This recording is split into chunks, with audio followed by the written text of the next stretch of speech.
Dude, I find you incredibly fascinating. I love that on some of your TikToks. How did you find me out of curiosity? Like, because you have a massive account. You have like a gigantic account. You came up on my For You probably 6 to 8 months ago, Really, and that long ago? yeah, and then Wow. I Okay. saw, when you like see someone and you go, oh, this was cool, but you maybe don't follow right away, and then I Yeah. saw you again, and then I saw you again, and I was like, dude, this guy doesn't miss. I got to give him a follow. So I've been following you for like 6 months. Oh, I didn't know that. Yeah. I didn't know that. I see your stuff pop up periodically. In fact, I've actually posted a couple of your videos on my Twitter account a couple of times, just pointing out the math. Oh, yeah. Especially the ones where you go down and there's this nice little list of showing this is how much this cost in 1980. And this Yeah. has been a problem I've had for years. I can't get it's the biggest frustration I've had probably is trying to explain this kind of stuff to other people. That, like, dude, it is a very different world now. It's not the same kind of deal. There's no correlation there, and it's been a huge problem that I've had with a lot of. For me, it goes back to the 90s. Actually, I remember having this conversation with boomers in the 90s, trying to explain this. And of course, what was I? I was like 22, so no one's going to take me seriously at all. No one takes 22-year-olds seriously. Not even 22-year-olds take each other seriously. So, and so, let alone someone who's got all this lifetime of experience that's working against them. But in the meantime, you're trying to point out, like, hold on, the math doesn't math. None of this stuff is working. The amount of work I'm doing versus the amount of work that you did is not the same to try and achieve the same kind of results, and the results just aren't there. So, Dude, it's got so different. And is that did you just naturally have an interest in economics, or like what, or did you just like gradually as you got older just learned about it, or what got you involved in talking about this? Because my favorite thing that you talk about, which I can't wait to get into, is basically one of the biggest problems is the devaluing of our dollar. And I think you articulate that super well. Is that something you just discovered at a young age, or did you do this professionally, or what got you so interested and so passionate, man? You post so many good videos in detail. Where did all that knowledge come from? So for me, this started when I was about 13, and when I was a kid, I grew up about as poor as you can grow up in the West. So single mom, all in the apartments, in the projects, and so on. Like, I mean, all of that stuff that we would think of today. We'd say, oh my gosh, this person doesn't have a chance. Like, well, that's what I grew up with. And so for me, I was kind of put in a position of having to learn. I kind of had to start understanding this stuff. I just started reading a lot of stuff when I was a kid. And I couldn't begin to tell you all the stuff that I read. I've read probably hundreds of books. I mean, I've given away so many books now that I would be in a library if I kept all these books. This is long before the epiphany of understanding the dollar or the currency, because it's why I gave an analogy in the very first video I ever did, which is called the primer video, and it's on YouTube, and it's the very first video I ever did, wherein I'm in front of a whiteboard. And I used the example of a Fibonacci sequence of numbers. And you're familiar with the Fibonacci sequence. 1 + 1 = 2, 1 + 2 = 3, etc. And there's this chain that works. And I came up with this analogy to try and explain that a Fibonacci sequence works if every equation is correct. But as soon as you make one equation incorrect here, the successive equation in the math in and of itself, like, let's say you have, it's supposed to be 3 + 5 = 8, right? That's correct math. Let's say we change the 8 to a 6, and we get that math wrong. And we say, okay, we're going to change this to a 6. We're going to steal 2 for ourselves. And you and I are going to run off with the money. Well, now the math behind that, so if we take, it would be 5 + 6 = 11. That equation in a vacuum is correct. 5 + 6 is 11. But the chain is wrong. And everything beyond that is wrong now. So everything downstream is going to be completely incorrect. Through eventually just, it's where I got a little frustrated. So by the time I was in my 20s, I was really frustrated by all of this. So by the time I hit like my mid-20s, I was like white hot pissed because none of this was making any sense. Like, well, the money is wrong it's all I could think of. There's no way for me to explain it. Like there's something wrong with the money itself. And then this was what, early 2000s? So 90s? Yeah, I turned 25 in 2000. So yeah. Okay. So even back then, you were already seeing the Oh yeah, you could see it, and the inflation was something that was talked about by a few people that I knew, but they never really approached it from what I've sort of cultivated over my years. So my years, I approach inflation a little differently than what a lot of the other. For me, it's like, okay, this is where I push all in and say, okay, well, that's it. I mean, like, this is time to hyperinflate this and be done with it, because this is not going to work. This is an unworkable Ponzi scheme. And you're just torturing people by dragging this out for another 15, 20 years. And it's destroying birth rates. It's completely eradicating birth rates in the West as a result of this.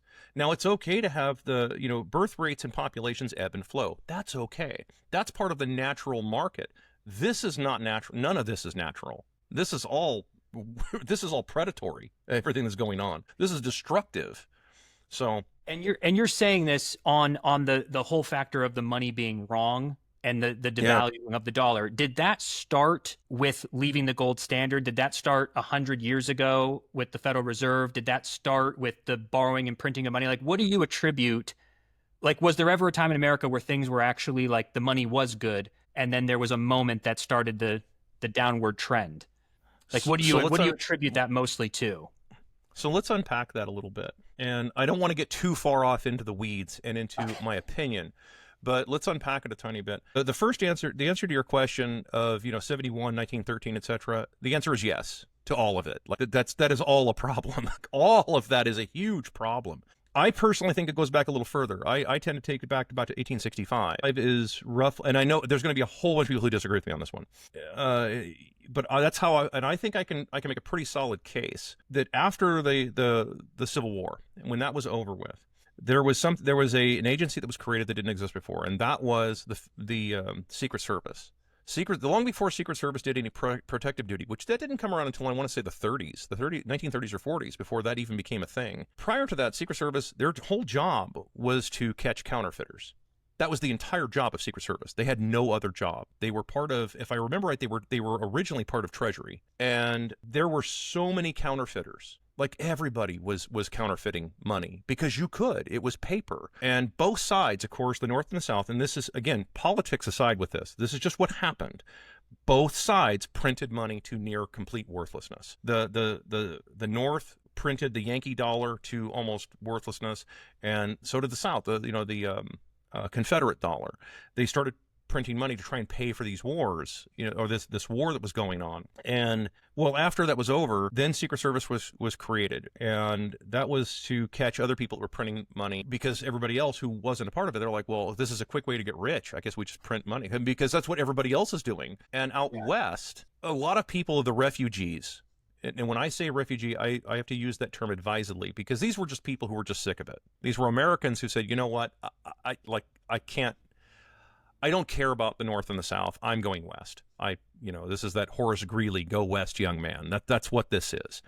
And out west, it was gold. Everybody was using gold, like actual physical gold.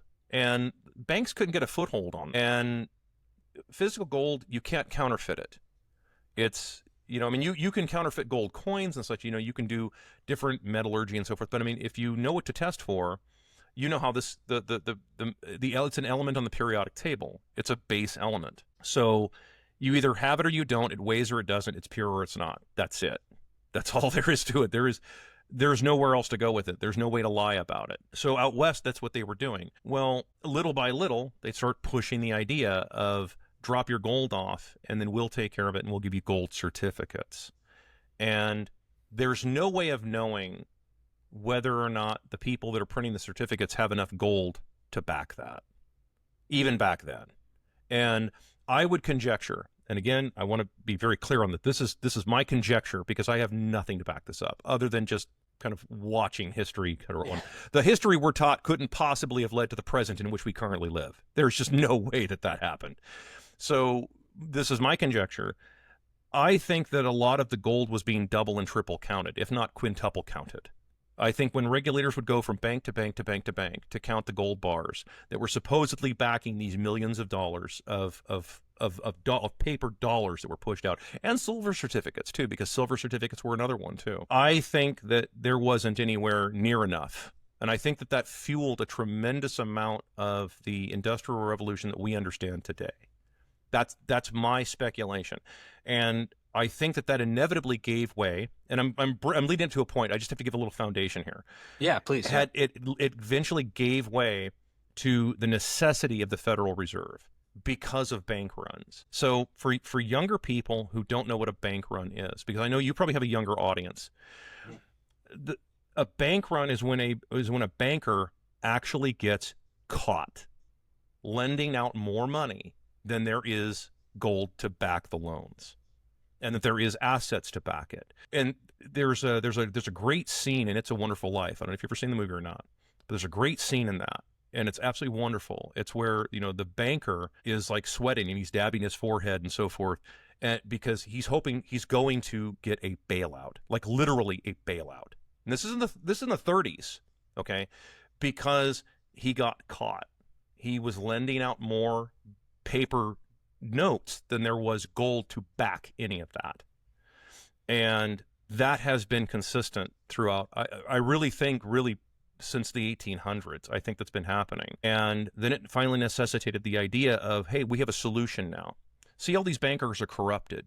And rather than stop doing business with them, which is what you should stop doing, is doing business with them, let's create the Federal Reserve, and this will be the lender of last resort. This will be the so-called big red button. That's how I've heard it explained by another account on X, where they use the example of the big red emergency button. Oh my God, there's an emergency! Quick, hit the panic button. Well, but you can only do that so many times before confidence in the currency starts going away, before everything becomes an emergency. Oh my God, I've got a hangnail. Quick, it's an emergency. Call 911 and mobilize, you know, the units to show up. Like, this is the kind of thing that ends up happening. And so by 1913, this idea was being sold by, I think it's Aldrich. I think it was Senator Aldrich. The names escape me, so I mean, I'm sure somebody will correct me. When they created that, the idea behind it sounds good on the surface of, look, see, we'll just back up all these banks if they screw all these people again, and again. And rather than the solution being, hold on, why are banks screwing everybody? Like, that should have been the first question, not how do we fix this problem? It should be, dude, this problem shouldn't even exist. How in the world do we, how are you letting this happen? Because these people, you know, they're like, they used to deal very decisively. I don't know how straightforward I can get on your show, but they used to deal decisively, and you can look up the word decisive. They used to deal very severely with people who did stuff like that, because it destroyed people. It destroyed farms. It destroyed wealth. It destroyed entire communities. Like, entire towns would get wiped out when banks did stuff like this. And so they would be very angry because they're like, dude, they've lost like literally all of your money. Imagine you're some farmer and you're in your 50s, which makes you ancient back in the 1800s. You're an old guy and you've got a bunch of grandkids, and now you've been completely wiped out because of this. Like, that's a big deal. And then, of course, now then you're staring down the barrel of foreclosure, because once you distort the currency, then you create a bunch of debt, which is, of course, what the bankers wanted. They wanted people in debt. And it's been a problem that has, I mean, even the student loans and everything else that we'll eventually talk about in this, I'm sure. It's always about people spending money that they don't have, getting into all kinds of crazy debt. And this is where guys like Dave Ramsey are correct. And I flip Dave a lot of shit. I don't know if I can say that wrong. But, yeah, you can. But I do. I flip him a lot of grief. But he's not wrong on that issue. That's the one thing I actually agree with him on. You know, it's one thing if you're taking on a little bit of debt for like a business purpose or something. Jet ski, not so much. Yeah. You know, that is a terrible idea. No, you shouldn't be taking on a bunch of debt to buy a jet ski.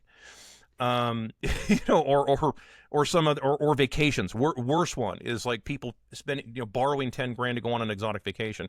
Yeah, you probably shouldn't be doing something like that. That's actually poor financial, planning on your part. But that is, in a nutshell, that should give everybody, I think, kind of a good solid foundation, in my opinion, where all of this really, at least in the West, I'm not going into hallowed antiquity here. We're just talking about, dare I say it, recent history. Of where and then how does that lead into leaving the gold standard in your story? So the Federal Reserve gets created, then, you know, handful of decades later. Do you think that was a necessary move, or we didn't have to do that? What's your take on leaving the gold standard? Because wasn't that the tipping point that allowed the government to print money and borrow infinitely? So in 1971, this was the breakdown of the Bretton Woods Accord. So, I've heard different theories on this one. I'm just going to tell you the one that I heard was that basically in the 1930s, so 33 and 34, right around there, is the U.S. effectively went basically bankrupt. There was really nowhere to go. This was sort of lights out. FDR, the theory was that FDR then effectively leveraged the people of the country into debt by creating Social Security cards, the Social Security number, which didn't exist. Like none of that stuff existed until then. And you effectively monetized the future labor of the people. Now, see, the thing is you can kind of get away with that for a little while. As with all Ponzi schemes, they run really well in the beginning. This is just how they all work, right? This is the pathology. They work really well in the beginning. And if you have an up economy, what's an up economy? It just means that there are more births than deaths. That's all that means. You expand an economy one way. I know all of my economist friends are going to disagree with me on this, but you expand your economy one way, having kids. That's it. You add people. What's an economy? It's just people engaged in commerce. And if you have more deaths over births, you're going to have a depression. You're going to have a problem or not a depression. You're just going to have things slow down because now you have more people leaving, shuffling off the mortal coil as opposed to joining the fight, right? Yeah. Well, and that's just basic math. That's very simple to understand. So you can do that on an upside. This is, of course, what the baby boomers, for example, benefited largely from. And I'm not going to try and bash the boomers too hard, but they benefited from that because there was this huge boom. It's in the name, the baby boom. It was a huge boom to the economy. Excuse me. And as a result, pushes all, and so you can get away with it for a long time. Well, by 1971, the inflation started getting caught up from all the guns and butter of the Vietnam War. So you've got not just Vietnam, but Korea, others. You have all these different things. And 1967, non-farm minimum wage was $1 an hour. It was $1. And that was, I don't want to say livable, but you could afford to pay your basic bills. You weren't going to get rich on that. You weren't going to have a bunch of money. You weren't going to have the nicest car, but you could kind of function on it because the economy allowed for that at that time. And then by 1968, it went to $1.15. Well, that to today's ears, and this is a tricky one for people to understand, that would be the equivalent of a 15% raise in your income. When you think about it like this. So think about someone who makes, let's say, $100,000 a year, and now next year you make $115,000. That's actually it's over $1,000 more per month is what that is. So when you go from $1 an hour to $1.15 an hour, that's a 15% increase in the minimum wage. By 1969, it went to $1.30. That's almost another 15% increase. By 1970, it went to $1.45. You kind of see where this is going, right? Yeah. So you've got to factor that, like, people then were starting to understand the inflation as well. By 1971, this is that, if I remember right, it was like famously, like a bunch of countries started saying, hey, we want our gold back. Like, because the U.S. had the gold reserve. Like they had the physical bars of gold, all these bars of gold that are supposed to be serial numbered and are supposed to be non-fungible. That's key. In other words, just any gold bar will do. That's not how that was supposed to be worked out. Non-fungible meaning that if it says France on it and it has a serial number, you can't just take that bar and pay it back later. No, like they want that specific bar back. You don't get to just say it's by its weight and content. No. Otherwise, then the country who had all the gold would run wild and do whatever they wanted with it. Other countries might get nervous about this, right? I mean, like this is, so in modern banking, when you put your money into a bank, it's hyper fungible. You don't really, if you go in and say, well, hey, I have $1,000 in my bank account, give me $1,000. They just count out 10 $100 bills and send you out the door. They don't care. It's like, so, and that's kind of the rules of the game. Back then, the rules were, hey, you can't just loan this gold out and start doing stuff with it. Like, this is our gold. We own this. You do not have permission to lend this out. You don't have permission to lease it out, which happens still to this day. You don't have permission to do any of that. Like, that's ours. And of course, the reason being is that also, hey, what if we lease it out? Well, then if we lease it out and you lease that same bar of gold out, we have the same problem now that they had in the 1800s. Now you're double counting the same bar of gold. It's a huge problem. So in 1971, when that broke down, other countries started saying, hold on a second here, your wages for your people are going way up, and you've got all this war you're still paying for, and other countries started doing the same thing that everybody else did. Like, the math doesn't math, dude. Where we want our gold back because we think you're in other words, we think you're spending our money, and that's what it came down to. So Nixon, was very good at this, and he convinced the world that the dollar was better than gold. And the world bought it. And again, this is speculation. Now I have to go into, now those are all the bare facts. The speculation that I have to go into is to say, okay, here's what I actually personally think happened behind the scenes. I think that Nixon and others, Kissinger, etc., all did a very good job of explaining to other people that, hey, listen, if we abandon the gold standard, that means whenever you guys have an emergency, you can just sort of push that big red button and we'll float you some money.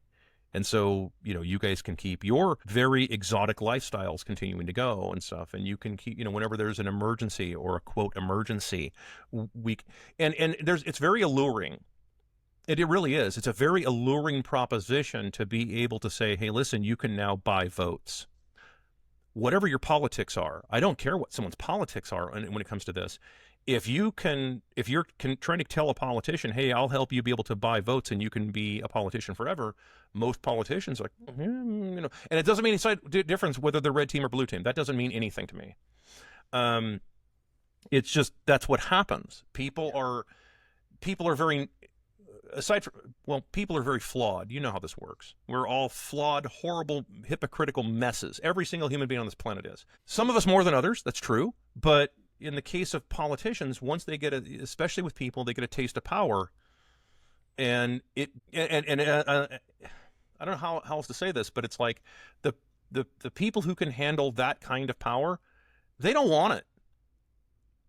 In my experience, the people who actually are perfectly capable of handling it, they don't want it. They want nothing to do with it. They're like, dude, whatever, man. They're not addicted to that idea. They're not addicted to the idea of having power to change, because you're putting yourself in the position of thinking that you know better than the markets, and that's just not true. It just isn't. Nobody knows what the market is going to do tomorrow morning. It's just not how it is. So, you abandon the idea of the wisdom of crowds, which is a proven thing, for this idea of central planning and the idea of we know better how to spend your money than you do, and that's just a lie. That is not true. You are a human being, whoever you are, endowed by your creator, whether it's a guy in the clouds with long white beard who looks like Billy Gibbons or a Big Bang. It doesn't matter. You're endowed with certain unalienable human rights, and one of which is to be able to just your own self-direction and not be ripped off every 5 minutes of the day. So, not to be all soapbox about it, but that's the truth. Yeah, that's how it... And so, not to interrupt, I mean, just so I maintain, well, I want to answer your question. Yeah. By the time that rolled around, so much inflation had been created that there's really no stopping that train. And then ever since then, it's been, it's been just foot to the floor as hard as you can possibly go. And every time the tiniest of emergency comes up, or anytime something comes up like, oh my gosh, the stock market could crash, and it's an election year. So quick, what do we do to bring the stock market up so it looks like we're like, now you're trying to fix the so-called private markets now. You're just creating and whenever you create a problem like this, or you solve a problem, you create two more right behind it. And it becomes this never-ending vicious cycle of money printing, and it will never end. As long as people keep accepting it, it will never ever come to an end. I just did a video on this, I think 2 days ago, where I pointed that out because somebody asked me that question. I get that question a lot. It's probably the second most frequent question I get is, how much longer is this going to go on for? Axel, when is this going to come to an end? When is this whole thing going to collapse? It's not, is my answer. It's not going to. As long as you keep participating in the game, it's never going to end. It's a big problem. It's a self-fulfilling prophecy, and it's a vicious cycle to get caught up in. It's the addict who knows they're an addict but can't stop. That's what it comes down to. Well, and the interesting part, and this is why I think it's so important for us to continue to share stories like this and to learn what's going on, because in theory, if you think about inflation, you're like, oh yeah, things go up. When you really start peeling back the layers and seeing this, you can kind of make a prediction of what this will look like in 10 years. And it's just going to be more of what we have. And what would be your way to explain like how the inflation works? Since we're talking about printing money, we have the treasury sells treasury bonds to investors, and then the Fed creates digital money to buy treasury bonds, and it's this vicious circle. Could you just elaborate if I got that right, and maybe just Sure. what that looked like? Because they're not the printing money out of a helicopter and throwing it to everyone on the streets. They're creating No, fake money. they're creating something called top-down inflation, and this is well, one of your questions that you present to me and stuff. By the way, just anecdotally, or just to interject on this, those are actually awesome questions that you sent me. Those are the questions thanks, that dude. I really wish that media pundits would ask questions that good, because those were absolutely excellent questions that everybody should be asking. Everybody should be asking those questions. They were spectacular questions. I remember reading them. I was reading them to my wife, and she's like, "Those are really good." I said, "They are. These are excellent questions that lots of people should be asking, because these are huge deals. This actually does affect the celebrity gossip crap. Doesn't affect anything. This affects everybody." And like, these are big deals. So I mean, I was glad to see those kinds of questions. So, but Absolutely, dude. Thank you. Yeah, that's why I'm so excited to chat with you, just because I want to just get this into the ether where people are starting to think about it, research it, learn it, and I think understanding the whole creating of the money, the top down, is a great place to start. I don't want to interrupt you, but yeah, what were you saying? No, not at all. So the top down inflation is what we're seeing, and that's what people are experiencing right now. The Treasury, or so let's say that Congress passes an appropriation. They say we need to appropriate some funds to pay for, I don't know, a defense budget that we have no business funding because we're broke. They then print a bunch of bonds, and then someone has to buy those bonds, and it's more than likely going to be the Fed, the Federal Reserve, which is a private banking institution. It is not federal. It has nothing to do with the government. It is a private bank. They then they really conjure dollars literally out of nothing. They just type it into a computer and just say, okay, you now have this much money. Poof. Yeah. And the people who do all of the work, and I think, I don't know, you probably saw a couple of videos ago where I pointed this thing out, just very simple to people. I try to keep it as simple as I can. How long does it take you to make $500 in your life? How many hours do you have to work at whatever job you do? It doesn't make any difference to make $500, to put $500 in your pocket. So I'm not talking about 500 gross. I'm talking about in your pocket. How many hours does that take? Because for some people, that can take upwards of 20 to 30 to maybe even 40 hours to do that, to put that in their pocket. 20 to 30 of their, let's just split the difference and call it 30 hours. 30 hours of your life goes to make this $500. They print 500 billion in a second. It takes nothing. They just type it in a computer. That's it. That is theft. They're literally stealing your life in the most literal sense to do this. And then putting the future generations, if there is one, I mean, assuming people have any kids to pay any of this, and I don't think that's, the numbers don't support any of this. So it becomes this theoretical debt that someday maybe will be paid. It's not going to be. And then the idea is the top-down part of this, which is, well, can we figure out a way to fix this? And there's, of course, always I stop people whenever I hear the word we, and I'm like, stop, what do you mean we? Like, where is this coming from? Are you talking about the royal we, or are you talking about like the American people? Because the American people, a lot of them didn't sign up for a lot of this. Like, you're just sort of taking them along for the ride on this. So what do you mean when you say that? Well, so the money then goes to government, and government starts doing a lot of spending. And I've asked this question before too. And this should be the free market shock that everybody should be like terrified of, is when I ask this question, which is, if government spending went to zero tomorrow morning, went to absolute zero tomorrow morning, how many businesses would be in business by the end of the year? Almost none. It's that bad. Every one of these giant companies are so addicted to government spending and government contracts. We need to have this, so therefore, we're going to set it out there and this company's going to build it. And it's like, yes, that's a private company, but would that company even be around if there wasn't a bunch of subsidies or government contracts? If the answer is no, then that's not really a viable business model, is it? That's just a company service. It's private it's a government agency in all but name. It's basically just another part of the chain, part of the giant pyramid scheme that the country has turned itself into. And so all of that said, that's the problem with top-down inflation, is that by the time the inflation hits the people on the bottom, in other words, the working class, the poor and your working class, that money is so worthless by the time it gets down there that's when you have the people, let's make this real now. That's the people who are like, I work 50 hours a week at my job. At my first job, I work 50 hours a week. Then I do my side hustle on the weekends. And I can't afford my bills. And we've all seen the TikTok videos, I'm sure you've seen them too, of the young people who are like, this is how much money I make. And they actually show the numbers. And they show how much money they pay. And they're like, dude, none of this in here is exotic, crazy lifestyle stuff. There's no $50 cigars in here. Mm-hmm. There's no smoking. Nobody smokes anymore. There's nobody. I don't know anybody. Nobody can afford to smoke. Who the hell is doing this? They don't drink. Gen Z. It's actually become news now. Gen Z, they're like, where are the Gen Z? They don't drink. They can't afford it, dude. No one can afford to drink like boomers did. When I was growing up as a kid, I grew up in the poor side of town in Seattle, and in South Seattle.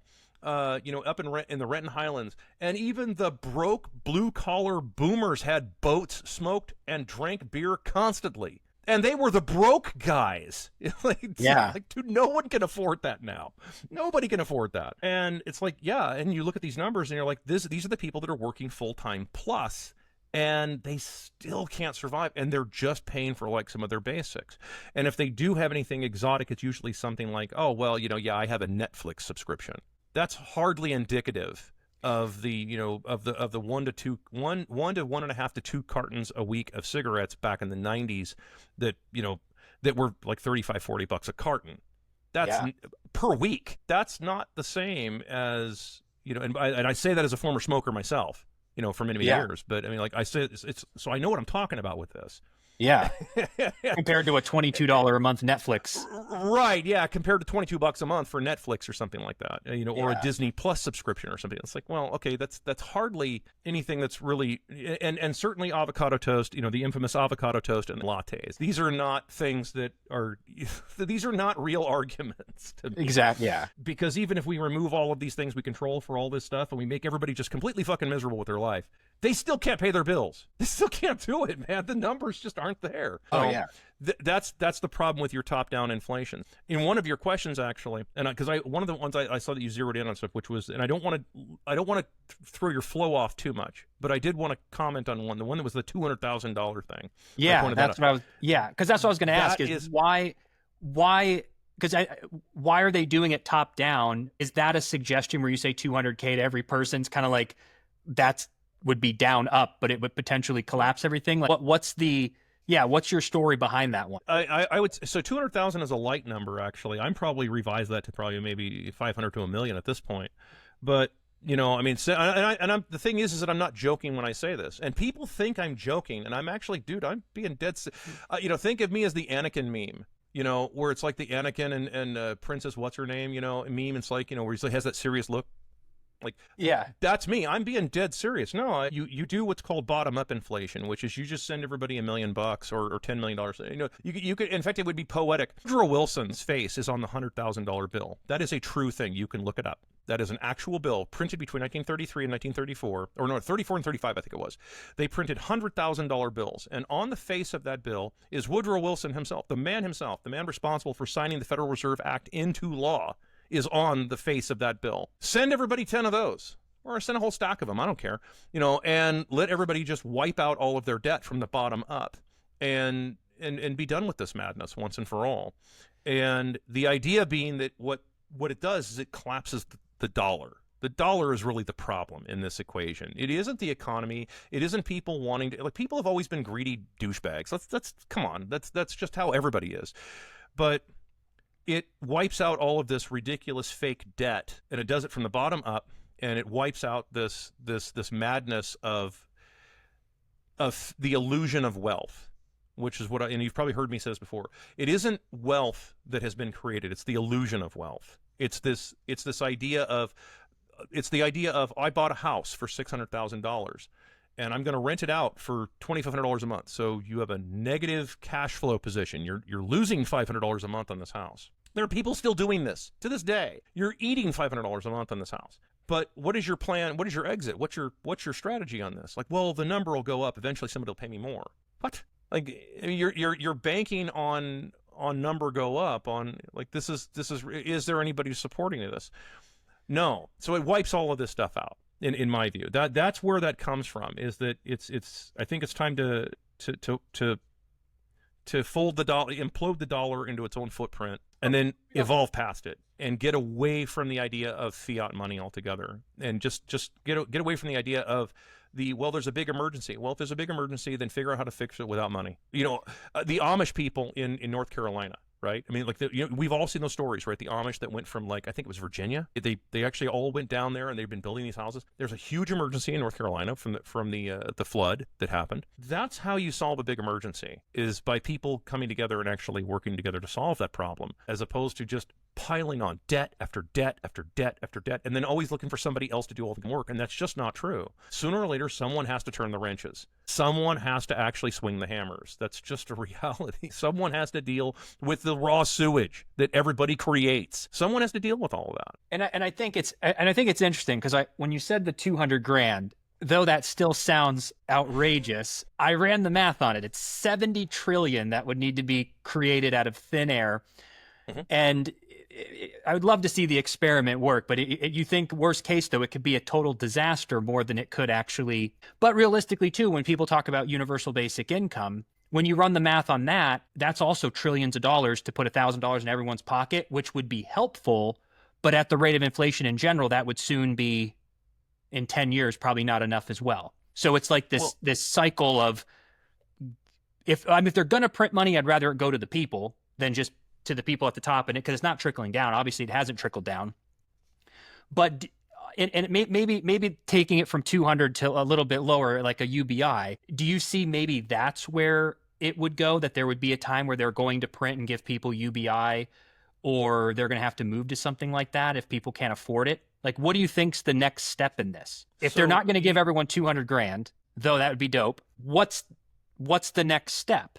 Like, right now we're having that living standard crisis, but what's the next step in, like, the next 5-10 years when you really can't afford a roof over your head? So UBI, a long time ago I did a video on this, and I pointed this out. Actually, I've done this a couple of times, but I mean, I'll point this out because this is important to understand what UBI is. Just a bailout for the bankers and people who have overpaid for all these properties and overpaid for all of these assets. Because what are most people going to, if let's say that you gave everybody, I don't know, $2,000 a month in UBI forever, right? Like, everybody gets 2,000 fake fun bucks every month. We all know where it's going to go. It's going to go to rents. It's going to go to people who have way overpaid for a lot of these properties, rather than eat that. They're supposed to eat all of that. They're supposed to actually lose money, but we can't have an economy where anybody loses money. As we, ever since 2008, 2009, we just can't have anybody, lose money, apparently. Yeah. So it becomes effectively a bailout, and it ends up doing more damage than long term. It starts doing more damage because then the number has to go up even more, because now the next group of rent seekers and slumlords are inevitably going to pay even more money for these properties, and it ratchets out of control. And that's where I came up with the idea. It wasn't really UBI. It was the idea of the 200 grand, for example, is just me saying, no, we just implode the economy, implode all the debt, leave the bankers stuck holding a bunch of worthless paper, and then ideally evolve past that. And I don't care whether people pick orange internet money, which is Bitcoin, or trading gold dust, like paint your wagon outlaw Josie Wales style. Okay, I mean, dude, I don't care what you pick. Pick a hard currency and stick with it. That we cannot, because there isn't a human being on this planet I would trust with a printing press. Not one. Yeah. There is not one human being, myself included, that I would ever trust with a printing press. That kind of power, that kind of power is so spectacularly sought after, which is why there's wars fought over it. That's why there's so many people that are killed as a result of this kind of stuff. Because it is the most sought after power that exists. It metaphorically speaking, not to, because I know the analogy of the ring of power gets way overused on the internet, but it really truly is that. It really is that kind of power. It's the kind of power that can completely wipe out an entire civilization. John Perkins wrote a book called Confessions of an Economic Hitman. I don't know if you've ever read it or not. It is an absolutely brilliant film or brilliant book, and he points out that this is exactly what happens when you go into these countries. You go into some third world country and you say, "Hey, this is a nice country you got going here. We should loan you some money." And they're like, "We have no way to pay this back." Well, that's details. Here, just take this big bag of money that we're going to give you. And they have no idea. So what do? What's the first thing that some dictator does? They build a giant palace. Like, what's that going to do for you? It doesn't do anything for your economy. It does nothing for your country. But it employed a lot of your friends, and you had a bunch of crazy parties, and you had this giant palace. And then they go back again, and they're like, "Hey, you need some more money, right?" Like, yeah, we need more money. Give us more money. And then before you know it, that country is in unbelievable debt that it can never pay back. There's no way for these countries. And then of course the people in the country eventually get upset. They start to revolt. They start saying, "Hey, like, where's all this money coming from?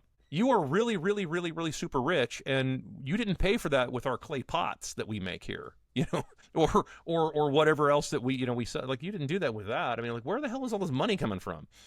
And then the people start to do the math, and they go, "Hold on, this isn't right. Somehow this is," and now that country is beholden to used U.S. dollars, USD. They're roped in. Now they have to pay it because they always pay back the interest in USD. And that's why there's like 67, 68 countries, I want to say, might be 70 now, that are straight dollarized because they owe a bunch of dollars. And that's part of the problem with dollar system as well. In order to create a dollar, somebody has to borrow a dollar. So it's worse than just fiat. It's a debt-based fiat system. It's the worst possible scenario, and it has to be paid back with interest. Even if we just do, for anybody who wants to try and visualize this in your head, this is a good way to think of this. Let's say that the U.S. needed $10 trillion to give to the people to move around so they can use it and just do their thing, right? And I, as the bank, say, "No problem at all. I will lend you $10 trillion. The interest is $1. Where does that $1 come from? It doesn't exist. So you now have to refinance it. And then you have to keep refinancing it and refinancing and refinancing. And before you know it, it sounds like it goes really slow. And even at like 1%, like, compounding interest is one of those wonders of the world, right? I mean, we all know how this works. Compounding interest, if it's in your favor, you can become spectacularly rich. You can also become spectacularly poor because of compounding interest. And so, and of course, like I said, just so harkening back, that's actually where I come from on the bottom up inflation. It's just, dude, I think we really need to wipe that out. We need to put that chapter to bed, because this is not going to end anytime soon. And the longer we wait, the longer you're torturing anybody under 40 right now is just being straight tortured by this. Yeah. And on top of, and they're being called greedy and irresponsible on top of it for their troubles. And so you're demoralizing your own people. Like, these are your countrymen. These are your people, right? These aren't just your kids. These are your countrymen, and so on. And race notwithstanding, we're just talking about just Americans. Because again, I'm happy to talk to Americans for the most part, but this applies to any other country. These are your people. And why would you want to do that? Why would you want to abuse them to such an extent like this? I would think that you wouldn't want to do this. We're not talking about guaranteed free everything. We haven't even talked about that. That's not even a thing, because no such thing as free in this world. So we're just removing that. We're just saying you can stop taking advantage of somebody. That you can do. Yeah. You can stop taking advantage of somebody. You don't have to give them anything extra, but you can stop stealing from them. You can do that.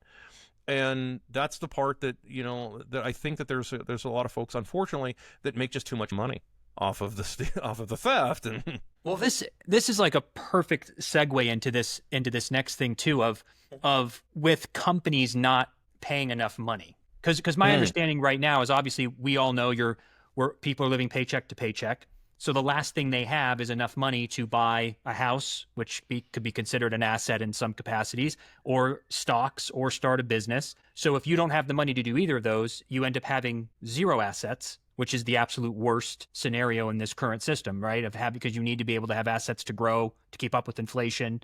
Right. So if you have a whole generation who's not doing that, it's like, well, what could help them? What about higher wages? which we've seen hasn't really kept up. What's your take on companies like if you hear, this billion-dollar, trillion-dollar company, are they being greedy 100%? They could pay everyone 100 grand a year, but they're choosing not to, or is it not feasible? Because I think that kind of bleeds into like a two-parter too, where people say if manufacturing came here, no one would work it. And it's like, well, for the right price, people would work any job, right? Like, what's your take on that when it comes to, big companies? Can they pay more and they're just choosing not to? So you've got a couple of questions in there, and I'm going to have to. So I have to split this into two different ways to answer this, because there's two different. In an actual free market economy, meaning an honest money economy, in other words, a currency that isn't conjured from nothing, or that isn't used to bail out everything, that there isn't that big red button that prints money out of nothing. You compete for two things in business, and this is the part that I have yet to see. To my knowledge, I think I'm the only one who teaches this. I don't think I've seen anybody else ever talk about this. There are two things you compete for in business. The number one is the obvious one, is that your customers. You're always competing for customers. You want to give your goal in any, again, keep this in mind, firmly in mind, we're talking about in an honest money, free market economy. Okay? So that's the lexicon I'm approaching this answer from. You're trying to provide the best product at the best possible price to your customer that you can possibly do. Right? That is your goal. That's the number one thing that you're trying to do. But there's another side of that, and that's the back end. You're also competing for the best possible labor. You're competing for the best possible people to work for you. You either that, or you're an artisan and you do it yourself. Okay, you're one of the guys like me who'll just do it himself and just build it the way I want it built, and I know it's not going anywhere. It's over-engineered, it's not moving, and it's going to take a tank to get rid of it. Mm-hmm. So that. Or you compete for your labor. And in an honest money economy, the labor market ebbs and flows.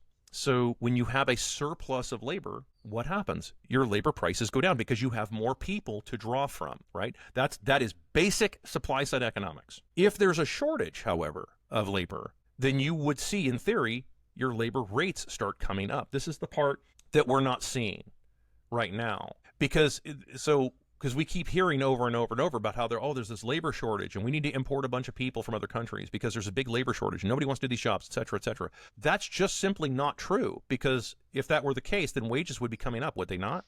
Of course they would. That's the inverse side of this. So the part that gets missing from this is the competition aspect, that companies aren't really competing for workers, and they're certainly not competing for the really good ones, because the better you are, you know how this works. I mean, anybody who's competent and intelligent, they are always going to be the most expensive every single time. They're always going to be pricey to bring those people in. And companies don't want to pay for something like that. I want to say that I want to phrase it that way. So now let's move to the other side of this, and let's answer it from this perspective that we're dealing with right now in today's world. So if you know that your companies, and we've just established that what would happen if government spending went to zero right now, most of these companies would be gone. They couldn't survive it, because so many people are beholden to all of this government spending, whether it's a government job or you work at a company that only has the government as their customer. Boeing is a good example of this. How many customers does Boeing have that aren't governments? There's a few airlines, but airline bailouts are almost a proverb at this point. And it doesn't make any difference where you are in the world. It's become a huge issue. So and then of course, if we take that further and say, what if all government spending all over the world, planet Earth, went to zero? How many of these companies would exist? Probably none of them. And unemployment would be everywhere. It'd be crazy, right? So if you're going to play a game like that, which is what they've done, this is a game that they created this. Not me. I would never have created this. This is a terrible idea. Then you have to be able to bring your wages up, and if you can print a bunch of money to bail a bunch of these things out, then you can certainly print enough money to pay a bunch of more money for the product and then pay higher wages to your people. You can certainly do that. And again, I say this, by the way, lest anybody lump me into this category. No. I'm very much a free market capitalist kind of guy. If you want to use the term, I use that term advisedly, because that means different things to different people.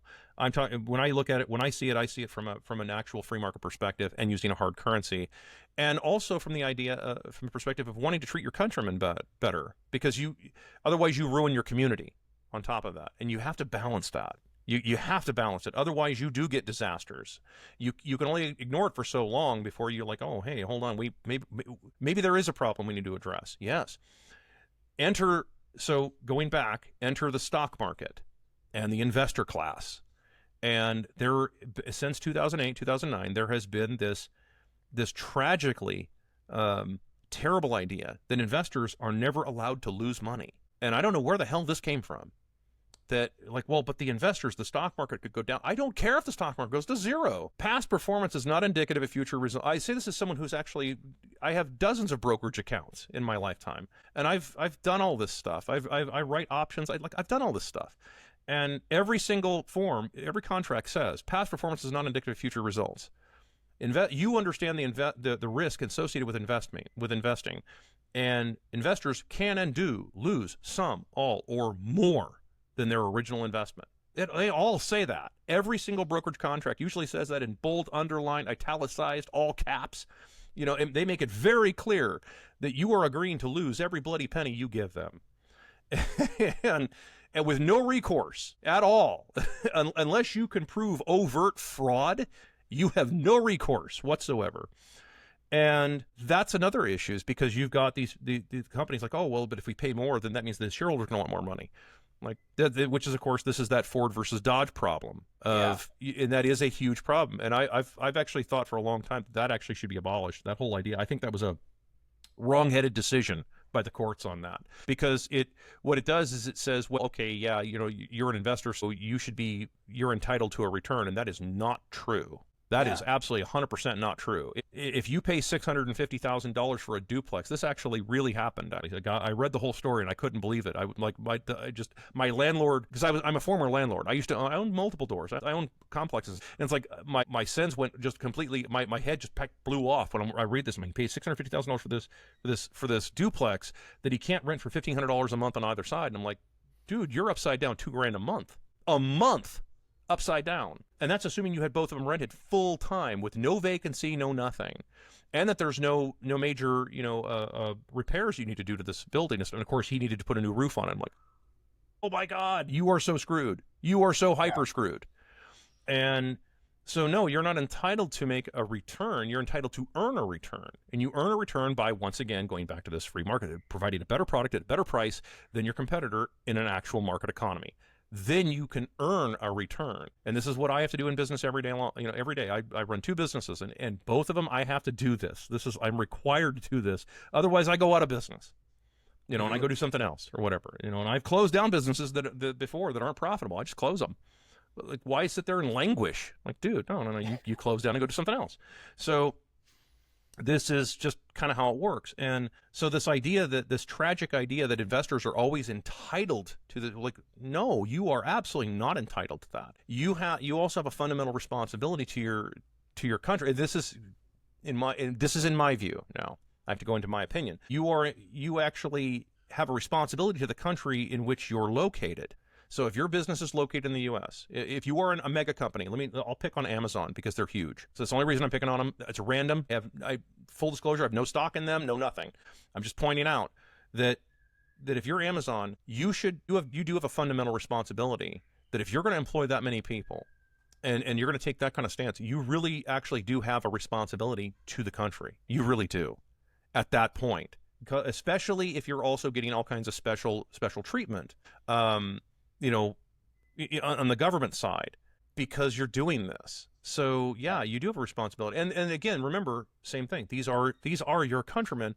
Wouldn't you would think you would want them to act, you don't want a nation of renters, for example. And I'm always saying this, like that is a terrible idea to have a nation of renters.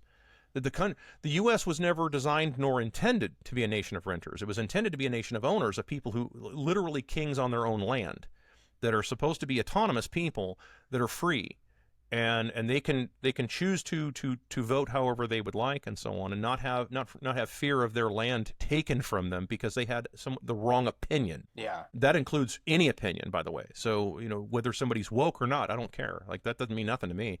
You're entitled to it, and that's how the country is supposed to exist. But if you're a bunch of renters, well then. And if you've got a bunch, you have a serf class of people then you end up controlling them. And there's something sick in the head about that to me. Yeah. I think that's just sick to want to control people like that. Well, and it's also, so what do you think's the mindset of a lot of these rich and powerful folks? Even if we try to give them the benefit of the doubt that they're not like twirling their mustache and they're these evil villains, like if they're just like, don't they look around and like, even for myself, when I drive around my city here, I'm aware that most people are probably struggling unless they're a little older and happen to buy a house 5 or 10 years ago. Maybe they're doing okay, but most young people are really struggling. And if it keeps getting worse, then it's going to make this whole thing not even fun, because you're going to feel like, how can you go to a hotel if the person is homeless working at the hotel? Or how are you going to go and enjoy restaurants if the people are living 7 people in a studio apartment, but they're there serving the rich people food? But I just don't see how taking more and more and more and more won't end where it's just miserable for everybody. What do you think the mindset is of the rich if we give them the benefit of the doubt of why they just don't seem to give a fuck? I think that if I were to try and pinpoint it, I kind of have loosely termed it wealth by contrast. That's sort of my loose term for that. So in the old days, how did you get rich back in the day? And I'm not talking about like the ridiculous rich. I'm not talking about the Mellon, Ford, Rockefeller, Carnegie. I'm not talking about that. I'm talking about just average Americans there used to be lots of just wealthy Americans, people who just had a lot of money. How did most of them achieve that? Most of them achieved it through business. They had a small business somewhere, and they provided a better product at a better price, and they became success. The market rewarded them with success because they did that. They achieved that. And so that type of personality isn't trying. They're achieving wealth by adding value to the economy, to the people. They're adding value, as opposed to the idea of wealth by contrast. Wealth by contrast is, let's make everything illegal. Let's make everything restricted and regulated and so on, so that way someone else can't compete against what we're doing. And there is a weird mindset that exists in some people, and this is, again, now I'm going to speculate. There is a strange mindset in people that if they have something or can do something other than what someone else can do, to them in a sick way, they feel richer because of that. I think there is kind of a strange, I don't want to say a sickness, but it's a, maybe you could call it a sickness possibly, but I don't like to use that term very often. I would say like maybe just a way of looking at the world that some people have, that if you're earning $10, right, on your own, you're earning $10, they believe they are somehow losing $10, even though they don't even know who you are. Now the thing is, and it's weird, I've done business with people like this in the past. I don't anymore. And as soon as I find people like that, I zap them out of my life. I don't want them. I remove customers that are like that. I don't care how much money we lose. Nope. Because those people are more problems than they're worth. Having done business with it before, where if I'm doing something and I'm making $100, they somehow in their mind, they twist it around and think that, okay, you're stealing $100 from me. And that's just not true. That's not how that works. It's not how an economy works. And that's certainly not how labor works. It's not how anything works. Just because somebody is doing something on their own doesn't mean that they're stealing from you. And there is this weird mindset that some people do have. I can think of like 3 off the top of my head. But like, yeah, it's weird. Eventually you're just like, dude, I cannot do business with you any longer, because I'm not ripping you off in this cosmic sense, right? Like this cosmic existence, that because I'm successful, that's why you're not successful. That is not true. That's not 100% the case. Now, if I'm ripping you, if I'm directly stealing from you, that's one thing. Okay, so in other words, once again, if I'm a government and I'm printing a bunch of money to worthlessness, yeah, I'm stealing from you directly. That is theft on its face. But that's not how some people see it. Some people see like, well, it is weird like that. And I think that there's also something to be said for the 3rd and 4th generation trust fund kids. And this is a sad thing that actually happens. 3rd and 4th generation trust fund kids are no different than 3rd and 4th generation welfare kids. I've seen nothing appreciable to say anything different about the two. They drive different cars. They live in different houses, but the mentality is basically the same. It's that they don't correlate the work and money. There's kind of this disconnect between providing value and getting money.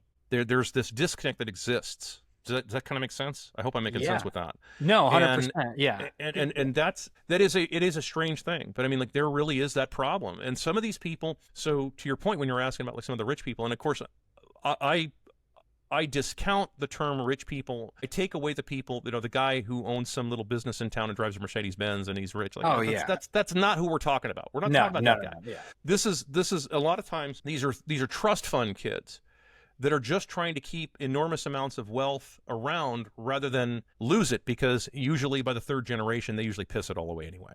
Like, I mean, if you go back in the old days and you look at it, usually by the third generation, the third gen usually pisses all the wealth away. Definitely by the fourth generation, that money's pretty well gone. Yeah, you have a name and everything, but for the most part, the money is pretty well long gone, because they blew it on booze and hookers or whatever whatever was fashionable today. And so, yeah, I mean, I think that's how I want to answer that type of question, because it's not 100% for everybody. It's really not. But I do think that there is a strange disconnect. Rich people used to. There's a long time ago I talked about this. There was rich people back there. There were many of them. Again, we're not talking about the hyper rich. We're not talking about that. We're talking about just wealthy Americans, the so-called millionaire next door. Okay, the proverbial millionaire next door. These guys would do things like invent jobs for people to do, because they understood that you didn't want to have a bunch of homelessness and a bunch of indigents everywhere. You didn't want that. That's bad for business. You have to look at San Francisco. That's bad for business to do that. To let a town get that bad, that's really bad for business. So what you did was you invented jobs. You're like, hey, you're going to be the doorman. How many companies need a doorman? The doorman is not a thing, but it was. That was very common in a lot of cities, where at some business you would have a guy, and his job was to open the door for customers. You don't need to be a brain surgeon to do that job, right? I mean, it's pretty simple job, right? But they would invent jobs like that to give people those kinds of jobs specifically so that they actually also felt as though they were part of the community, that they were actually they owned a piece of their existence in this country, and you wanted to have that. And that's actually something that, so in other words, it just comes to the idea of taking responsibility. It's sort of like back in the day. How did you become a landowner back in the early 1800s? You went about 5 miles west and said, I'll take this. There's nobody here. I'm just going to fence this off and take this 40 acres and give the county $2 to record the title and get my land patent or my allodial title, right? In other words, what we used to know of actual ownership, like capital O ownership of property, like as in if you set foot on it, I keep the foot, kind of thing, right? Yeah. I mean, like it's mine. And you want people to have that. They feel very differently about their country. They feel differently about everything at that point. They treat things very differently. Yeah. It's just like take a poor person, and let me define poor. That's somebody who doesn't have any fucking money at all. Like they're completely they're like destitute. Take that same person, put them on and say, okay, that not that you give this to them, but like they have the ability to earn, let's say, their house, their land on which the house sits. They own that. They own their car outright, and they've got, using dollars, because everybody's familiar with dollars, they've got, let's say, $10,000 in the bank. Their attitude is going to be very different now. Totally different. They are totally different people at that point. And again, I'm not saying that you give them all this stuff, because you don't, like, I think that's hurting people too. If you just give them everything, that's hurting people too. But you allow them an ability to earn it. And this goes back to the doorman thing. You gave the guy an opportunity to earn his way into ownership. And when he did that, he felt different. He also had better self-esteem. He believed in himself more. He stood up a little straighter, and he talked with a bit more confidence. Even if the guy wasn't a towering genius, it doesn't make any difference. But he was a bit more confident in himself. Therefore, and he was also able to raise a family, etc. All that kind of stuff. Like that contributed to the overall health of. Well, it made them better citizens, frankly. Right? Yeah. It made them markedly better citizens. And which kept your crime rates low, which, I mean, in other words, you have the exact opposite of what we have today. You have the opposite situation. And all it came from was just the idea of not trying to take advantage of all these people, and where you wanted to have your people that actually believed in the country and they wanted to be a part of it, and they had a completely different attitude. Remember, I mean, like just like I said, I mean, how different would the average person right now? How different would their attitude be if they owned their property, their house, their car outright, had no debt, and had a couple grand in the bank? Not even a lot of money. We're not even talking rich. And we're not talking huge, giant 40,000 square foot mega mansion, dude. We're talking 1,800 square feet. Yeah. On just a reasonable sized lot, and you don't have an HOA up your ass about everything. Yep. The average person, their attitude totally changes. They even vote differently. That's a true story. They vote totally differently. They get an opinion about property taxes. They start to get an opinion about that and go, hold on a second here. Well, do we really need to have all this? What are we paying for? Hold on. Like that's the reality, and that's the part that I see as missing. And I think that can that be fixed? Absolutely. Can it be fixed the way they're going about it? No. Not in my opinion. So let's just say that we've pointed this out. A lot of people who are maybe going down this rabbit hole, seeing how things are broken. If we were going to put a positive twist on this in any capacity, what would be the advice then for the person who's like, okay, I feel you. I get it. The game's rigged. Inflation's fucking me. Assets are being acquired by the top 1%. I don't have any assets. Well, what do I do to not feel like down? Like, is there anything they can do on a personal level? And then is there anything done on maybe a governmental level that you see could be helpful? Again, this is just my opinion, but I think that the best thing that someone can do is, number one, to kind of keep busy. And keep busy as in keep expanding your horizons, keep expanding doing stuff. In other words, getting good at something. It takes, I've heard it says it takes roughly about 10,000 hours to achieve artisan level at almost anything. And so if somebody, let's say that there's a young person, so if I was talking to somebody and they're maybe in their 20s or something like that, I would, number one, tell them to avoid as much debt as possible. Avoid debt like the plague. I'm not talking about using, your American Express card and paying it off. I'm not talking about that kind of stuff. I'm talking about like any major like impacting debt that you can't get out of, such as student loans. I would probably try to tell you to avoid that. Go and learn some skills, and then start maybe building stuff. Start learning to actually put things together on your own. And nothing's going to change until enough people decide that they're going to do the work, and they're going to do the type of work necessary to effectively rebuild civilization for the most part, and then stop taking worthless dollars for it. In other words, when someone finally says, hey, I'll someone comes to me or something, they say, hey, I want you to build some new trusses for my house or something like that, because I think these are really good. This is really good quality work, and can you do this for me? And my answer is going to be yes, but I'm not going to take dollars. So you're going to have to first get a different kind of currency to pay me, because I don't want that anymore. And so, and there's going to come a time where there will eventually someday be that breaking point. It will, if it continues the trajectory we're on, we will all be long dead before that happens. So it's not going to be any time in our lifetime if it continues on the current trajectory, unless you force it. You're going to have to press the matter. And be called be called a terrorist, anti-American, blah, blah, blah, blah, blah, blah, blah, all that crap. Even though there's no actual argument against it, there's nothing factual about it. It's all just words. It's all, you hate this group, but they like, I don't hate anybody. Whatever, and you have to let all that noise go past. But I would say that would be the first thing, would probably be, just start learning stuff and avoid debt as much as possible to the extent practicable. And certainly avoid the pitfalls of like forever debt.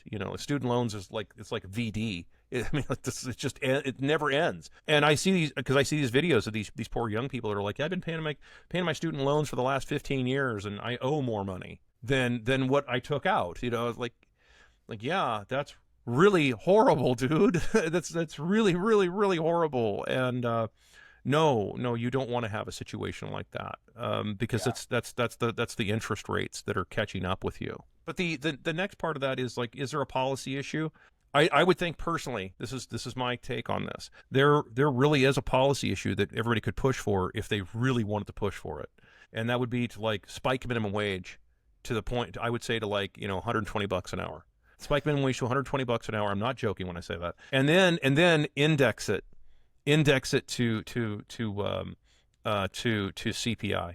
So even though CPI numbers are cooked, and we all know those numbers are just those are stupid numbers, But if you're getting a 3% raise every 90 days, then the percentages start working in your favor. And again, it's not to solve poverty. That's not going to solve poverty. That's not going to fix it. It's not. It's designed to the way I look at it, it's designed to punctuate the problem, to expose it for what it actually is. Like, dude, it's the money printing is the problem. Yeah. Keep in mind too that spiking minimum wage doesn't actually, I say this as a small business owner, it doesn't hurt small businesses the way people think it does. Most small businesses, real small businesses, they're exempt from paying minimum wage to themselves. I've never had to pay myself minimum wage, right? I mean, as a small business owner, I've never had to do that. I can pay myself $1 a year if I want, and I can do that legally on paper. Let's say that even if I cared about all this stuff. So it's the only people that get screwed on that are all the big companies. Mom and pops are fine because mom doesn't have to make minimum wage and pop doesn't have to make minimum wage, nor do their family. So they don't have to do any of that. So if you make a minimum wage $125 an hour, right, the true small businesses out there, they actually come out way ahead on that deal because they can now because everybody else has to raise their prices insane to cover this. All your Amazons, Nike, Walmart, etc. They got to raise their prices to like stratospheric levels to cover all of that. Mom and pop doesn't have to do that anymore. They can actually stay 90% of that. It would actually you would have this flood of people going into small business as quickly as they could possibly do it, because the amount of money they would make you'd hear a giant sucking sound, a huge transfer of wealth from all these giant companies to small business, which is one of the 5 things you have to look at when you're assessing a civilization. I don't know if I ever mentioned. I don't know. We never talked about that, but one of the 5. It's what I teach to anybody who's following me. I teach the top 5 things you look at for any economy. When you're assessing any civilization, you look at 5 things. Number 1 is the type of money that you're using. That's number 1. That's right at the top of the stack. Number 2 is your birth rate. Number 3 is small businesses. Are your small businesses functioning, or are they dying? Because if your small businesses are dying, trust me, everything downstream of that's going to die with it. Number 4 is your property ownership by your people. Do your people in your civilization own any part of their civilization? Because if they don't, you're going to go tits up too. And then number 5 is your taxes. If you look at those 5 things, I can tell you whether a civilization has a snowball's chance in hell of surviving for the next 50 years. Or 100 years. I mean, you can almost pinpoint, with precision pinpoint what's going to happen to the civilization if you don't know those. If you look at those 5 things, because they're that critical. If one of those 5 or all 5 of those things are messed up, you're doomed. Your civilization is absolutely, and there's no coming back from it if you let it get really, really bad. You have to fix those 5 things, and then, and of course, and the fastest way to fix it is you fix your money. As soon as you fix your money, almost everything downstream of that'll fix itself very quickly. Birth rates will level off, the whole bit. Just kind of how it all adjusts. Policy wise, though, that would be what I would say. And the thing is that everybody will hate when I say that. The amount of hate I get from the right leaning people whenever I say bring minimum wage up, like, oh my God, communism, blah blah blah. Like, dude, you have no idea what you're talking about, man. You have not. I know for a fact you have not heard me talk about anything in long form, because like there's a reason, there's a method to the madness here. It's not about trying to right every cosmic wrong. It's about punctuating the problem so that everybody can see it. So that the young person who with their first job at Arby's can start to see the problem for what it really is and go, okay, this is obviously a money problem. That's what this is. So in other words, rather than spending 30 years of your life like I did, studying all this stuff, or actually it's like 35 years now, but rather than do that, you can learn about it very quickly and see it like, oh, I already see what it is. This is the money problem. This isn't a me not working enough problem. This is an actual money problem. The actual physical money is the problem. So grateful for all the work that you do. And I think you're getting the word out there and helping people think, and I think that's so important. So I really appreciate you. I'm trying. I don't have quite the following. So because I looked it up and I'm like, there's no way. That's a huge account. How the hell do you even find me? And, gotta love the algorithm. As soon as you talk about the economy, it puts it in front of me. My For You is full of a lot of economy stuff. I'm just trying to learn from others, and No shit. so yeah, I've been following you for a while. But all right, man. Well, thank you. I'll let you get back to life. I know I kept you here for a while, but yeah, let's do it again soon, and then Thanks. we'll go from there. All right. Thanks so much.